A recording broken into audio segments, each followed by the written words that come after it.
नमस्कार. नमस्कार. मी रुपेश गालमे, फॉरेन्सिक्स विक्री प्रतिनिधी महाराष्ट्र. तर आज आपण इथं सांगली जिल्ह्यामध्ये मिरज तालुक्यामध्ये कसबे डिग्रज या गावात आलेलो आहे. अविनाश दबडे जे आपले शेतकरी आहेत, तर त्यांनी आपलं स्प्रिंट गोल्ड या वाहनाची निवड केलेली होती.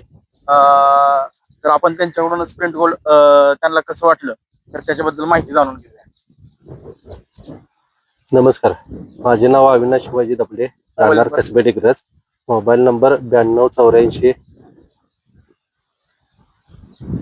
45 22 35.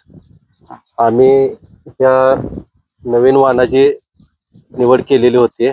3 महिन्याचा हा प्लॉट होता. त्याच्यापासून आम्ही मुरघास बनवले. आता हा 15 दिवसाचा प्लॉट आहे. कापणी चांगली केलेली आहे आणि फुटव्याला 3 चांगला आहे. 1 फुटाची उंची वाढलेली आहे त्याच्यामुळं दुधात पण फरक पडलाय. फॅट पण वाढलंय आमचं. एसएनएफ पण चांगला आहे त्याचा. रिझल्ट चांगला आहे याचा. तुम्ही जेव्हापासून वैरण खाऊ घालायला लागला तेव्हापासून तुमच्या गाईच्या दुधामध्ये फरक पडलाय. होय, वाढ झालेली आहे आणि फॅट एसएनएफला पण चांगलं वाढले.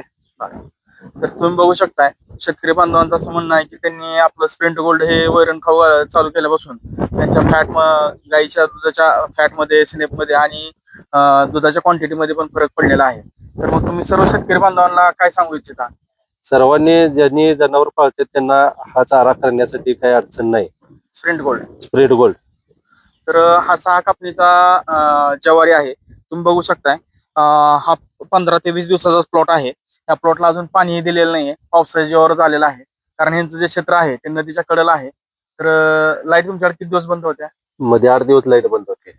अजून पाणीच पाजलं नाही कापणी केल्यापासून. पावसावरच आहे. तुम्ही बघू शकताय, 15 दिवसात या प्लॉटची किती उंची झालेली आहे. तर तुम्हाला जर 6 कापण्या पाहिजे असतील तर तुम्ही प्रत्येक 45 ते 50 दिवसाची कापणी करू शकता. हा सगळ्यात जास्त जलद वाढणारं कडवळ आहे. तर सर्व शेतकरी बांधवांना मी अशी विनंती करेल की त्यांनी जास्तीत जास्त स्प्रिंट गोल्ड या वाहनाची निवड करून त्यांचे जनावर निरोगी आणि गोठा समृद्ध ठेवावा.